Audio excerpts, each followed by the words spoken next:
सहारनपुर के सुभाष नगर स्थित श्री सनातन धर्म मंदिर में चल रही भागवत कथा ज्ञान यज्ञ के चौथे दिन कथावाचक आचार्य विजय बलोदी महाराज ने सुखदेव जन्म परीक्षित श्राप कथा का वर्णन किया।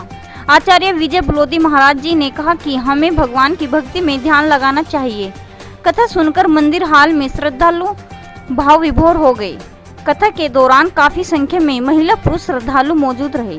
हाँ, और 10 के आधे 5 1 के 15 हो गए और 5वां हिस्सा 4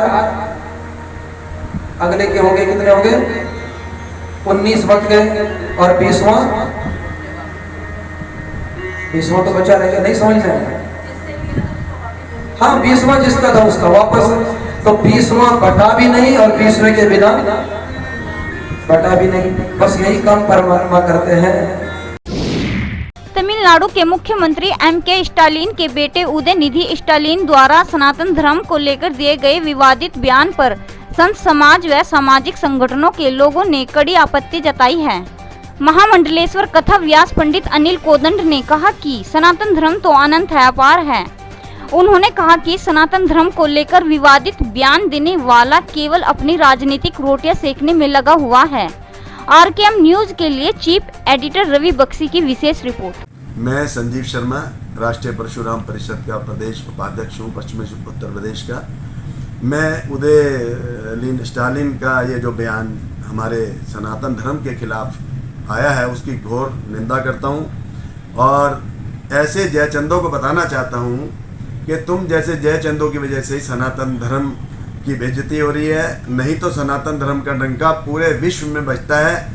आज विश्व के पाश्चात्य देश भी सनातन धर्म की ओर आ रहे हैं। तुम जैसे जयचंद हमारे देश को बदनाम कर रहे हो। इस सनातन धर्म को अंग्रेज नहीं मिटा पाए, औरंगजेब जैसा क्रूर शासक नहीं मिटा पाया, तो तुम्हारी तो औकात ही क्या है कि तुम सनातन धर्म को मिटाओगे। तुम इसको डेंगू मलेरिया जैसी बीमारियों का नाम दे रहे हो, तुम्हें शर्म आनी चाहिए। और मुझे समझ नहीं आ रहा है कि क्या हो रहा है हमारे देश में। स्वामी प्रसाद मौर्य जैसे लोग हमारे हिंदुओं के खिलाफ, हमारे ब्राह्मणों के खिलाफ, हमारे सनातन धर्म के खिलाफ बयान दे रहे हैं। मैं निंदा करता हूं और भारत के माननीय प्रधानमंत्री मोदी जी से आग्रह करता हूं और यशस्वी हमारे गृह मंत्री से आग्रह करता हूं, इन लोगों के खिलाफ कड़ी से कड़ी कार्रवाई होनी चाहिए। इन लोगों को पता लगना चाहिए कि इनके औकात क्या है और सनातन धर्म क्या है, इनको पता लगना चाहिए। मैं पंडित आत्माराम, सहारनपुर सुभाष नगर सनातन धर्म मंदिर का कथावाचक।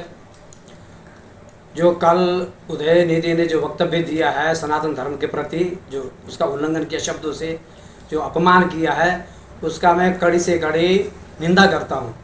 और जिस राजनीति को चमकाने के लिए जो शब्द बोले सनातन धर्म के खिलाफ, वो राजनीति पतन होने वाली है। क्योंकि आदि अनादिकाल से हमारा सनातन धर्म का कोई डेट फिक्स नहीं है, आदि अनादिकाल से, युगों युग से पहले से। तो इसलिए तो ये जो शब्द, ऐसे शब्द बोलने वाले व्यक्ति को कड़ी से कड़ी निंदा भी होना पड़ेगा और कार्रवाई भी होनी चाहिए ऐसे व्यक्ति को, ताकि आइंदा कोई व्यक्ति ऐसे सनातन धर्म के खिलाफ कोई ऐसा शब्द ना बोल सके। नमस्कार, मैं सौरभ बब्बर, श्री साईं परिवार समिति अध्यक्ष सहारनपुर। मैं ये बताना चाहूँगा, जो तमिलनाडु के मुख्यमंत्री के बेटे उदयनिधि स्टालिन ने जो विवादित बयान दिया है, जो उन्होंने सनातन धर्म जो कि अनंत काल से अनंत काल तक अजर अमर धर्म है, तो ये कहना चाहूँगा जो अपने निजी राजनीतिक फ़ायदों के लिए उन्होंने इस तरह के शब्द जो इस्तेमाल करे हैं, जिसकी पूरा देश जो हर धर्म का व्यक्ति निंदा कर रहा है, तो उन्हें इसकी कड़ी से कड़ी सज़ा मिलनी चाहिए। आपके चैनल के माध्यम से मैं प्रधानमंत्री महोदय जी से ये निवेदन करना चाहूँगा, ऐसे व्यक्ति पर, चाहे वो आम हो चाहे वो खास हो, जो किसी भी जाति, किसी भी धर्म संप्रदाय को ठेस पहुँचाने का कार्य करे, तत्काल प्रभाव से उस पर कार्रवाई होनी चाहिए।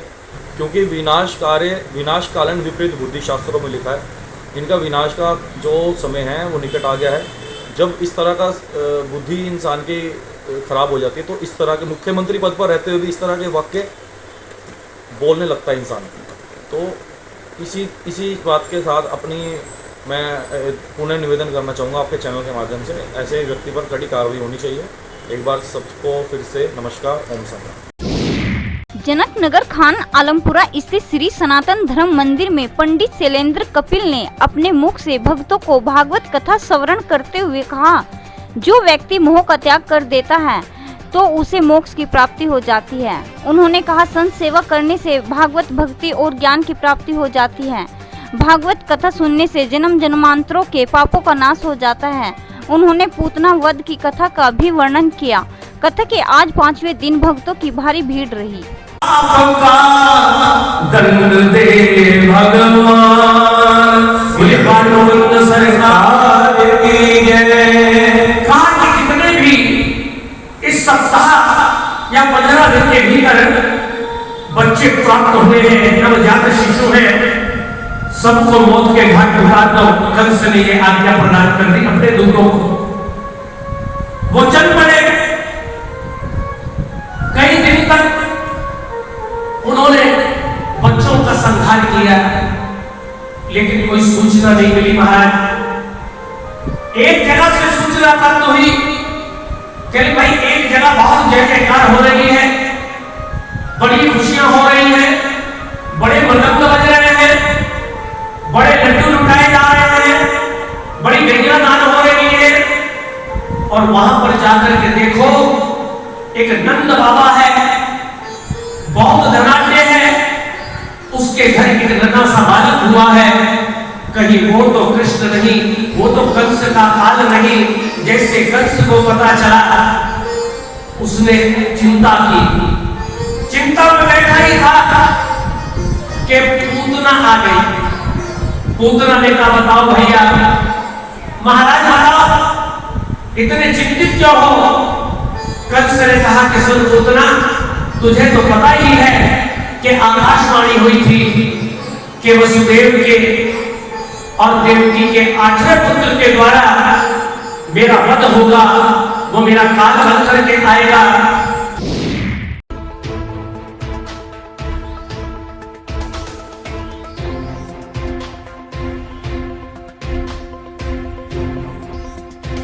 जी, मेरा नाम दीपिका रानी है और मैंने अभी पीसीएस 2022 की परीक्षा उत्तीर्ण की है।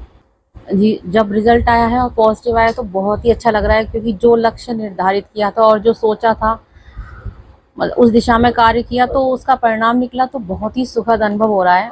और इस अनुभव में मेरे बहुत से सहयोगी रहे हैं, बहुत से प्रशंसक रहे हैं जिन्होंने मुझे मोटिवेशन किया है, और जिनमें मेरे माता पिता, फादर तो मेरे अब नहीं है, लेकिन उनकी बहुत इच्छा थी कि उनकी लड़की कुछ बने। तो वो एक सपना था दिमाग में कि उनकी इच्छा को पूरा करना है, और साथ ही अपनी महत्वाकांक्षा और साथ ही अपने स्त्री समाज को आगे बढ़ना है, स्त्री नारी शक्ति को आगे बढ़ना चाहिए, उस दिशा में भी एक प्रयास था ये। और साथ में मेरी मम्मी ने बहुत सहयोग करा। उनकी इतनी सपोर्ट थी कि अगर कभी कोई नेगेटिविटी आती तो वो हमेशा इतना सपोर्ट करती थी कि वो नेगेटिविटी हमेशा दूर हो जाती थी। तो वो एक पॉजिटिव रास्ता उन्होंने हमेशा मेरे लिए क्रिएट किया। साथ में मेरे भाई देवेंद्र सिंह, रविंद्र सिंह, प्रताप सिंह, और साथ में मेरे जीजा जी जो बहुत ही उन्होंने मुझे सपोर्ट किया, कविंद्र सिंह, और आशीष जी जो खुद इस वक्त जज हैं, और दीदी मेरी सिस्टर लता रानी, और मेरी छोटी सिस्टर गुड़िया, वो भी खुद इस वक्त भी जज हैं, उनका भी बहुत सपोर्ट रहा। और साथ में मेरे बुलंदशहर से बहुत सहयोगी हैं जिन्होंने मुझे, भास्कर फूफा जी, मंजू बुआ जी और आदित्य जी, जिन्होंने इतनी मनोकामनाएं की कि उनकी वजह से मैं आज यहाँ हूँ। साथ ही ससुराल पक्ष से मेरे सास ससुर और मेरे पति का खास योगदान रहा। हमेशा ही उन्होंने मुझे इतना मोटिवेट किया जीवन में आगे बढ़ने के लिए कि जब मैंने अपनी इच्छा प्रकट की कि मुझे LLB करनी है, तो उसके साथ ही उन्होंने मुझे कहा कि आप आगे बढ़ो, और उसके साथ ही उन्होंने मुझे फॉर्म ला के दिए। फिर मैंने LLB की परीक्षा उत्तीर्ण की, और उसके साथ ही फिर बहुत सारी रिक्वायरमेंट होती हैं, बुक्स वगैरह, तो जो मैंने कहा उन्होंने मुझे प्रोवाइड किया। और जितना भी जो भी अगर जीवन में कभी भी गिराव हुआ तो वो हमेशा मेरे लिए एक पिलर की तरह, एक स्तंभ की तरह हमेशा खड़े रहे। और साथ ही उन्होंने मुझे इतना सहयोग किया वहाँ ले जाने में, इकोनॉमिकली जो चीज़ थी वो हर चीज़ उन्होंने प्रोवाइड की।